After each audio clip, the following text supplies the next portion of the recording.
Nada. ¿Qué le parece el veto migratorio de Donald Trump? A mí me parece bien, como al 41% de los españoles. Y me parece bien porque creo que una nación tiene derecho a decir quién quiere que emigre a su patria. Yo discrimino al abrir la puerta de mi casa, no se la abro a cualquiera. Y creo que un Estado debe comportarse de la misma manera. ¿Y usted cree que así se combate el yihadismo o se alimenta el odio entre religiones? ¿Abriendo la puerta de Europa a todo el mundo ha servido para combatir el yihadismo? No. Esto es lo mismo que se dice de las autonomías. Cuando planteamos una intervención con el artículo 155 en Cataluña, dicen, ¿esto no será todavía peor? ¿Qué puede ser peor que estén a las puertas de la secesión? ¿Qué puede ser peor en Europa, volviendo al tema del yihadismo, que de repente puedan poner bombas en cualquier lugar ocasionando muchísimos muertos? Pero ese es otro tema. Yo hablaba de inmigración en términos generales. Yo creo que un país tiene el derecho a decidir la inmigración que recibe en función de las necesidades de la economía nacional, y en España hay 4 millones de parados en estos momentos. No parece que económicamente tengamos esa necesidad, sino al contrario, porque además supone también un coste en las ayudas sociales.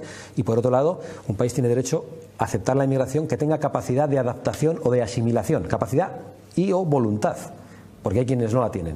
Por lo tanto, me parece bien ese veto migratorio. ¿Usted hubiese entendido que en la década de los 40, los 50, los 60, cuando hubo una inmigración masiva por parte de españoles a otros países de Europa, hubiesen puesto vetos a los españoles, hubiesen tenido que regresar, no hubiesen podido buscarse la vida en otros países? Bueno, lo habría entendido perfectamente porque tenían el derecho a hacerlo, pero es que los españoles emigraron con contratos de trabajo y emigraron con papeles. No podemos comparar la emigración española, que ha sido un país inmigrante en muchos casos. Mi abuela tuvo que ir a Argentina, mi bisabuela, perdón, en 1915.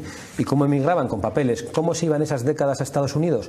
Estados Unidos tenía calculada la población que tenía, de cuántos eran de origen europeo, de cuántos eran de origen asiático, de cuántos eran de origen afroamericano, y aceptaba la inmigración en función de esas cuotas. Si había un 2% de asiáticos, del total de la inmigración que recibía durante esas décadas, solo podía haber un 2% de asiáticos, tratando de mantener un mismo equilibrio social. Yo creo que un país no solo tiene el derecho a hacer eso, sino que tiene el deber de hacerlo. Hay quien dice, ¿eso es discriminatorio? Efectivamente, yo discrimino a quien abro la puerta de mi casa.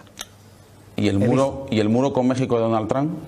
Nosotros tenemos una valla de Melilla con unas concertinas que hacen mucho daño a las personas desesperadas que saltan. ¿Qué legitimidad tenemos? ¿Usted las mantendría, esas vallas? Yo probablemente haría algo más contundente, más alto y que dañase menos a las personas que intentan saltarlo. O sea, que pondría vallas al campo. Sin ninguna duda. Pondría puertas a mi casa y las cerraría. Y pondría paredes en mi casa. Para mí una patria es como una casa. Ese es nuestro símil. Algunos creen que una patria, una nación, un Estado ha de gobernarse como una casa ocupa. Otros piensan que ha de hacerse como una empresa. Nosotros creemos que ha de gobernarse como una familia.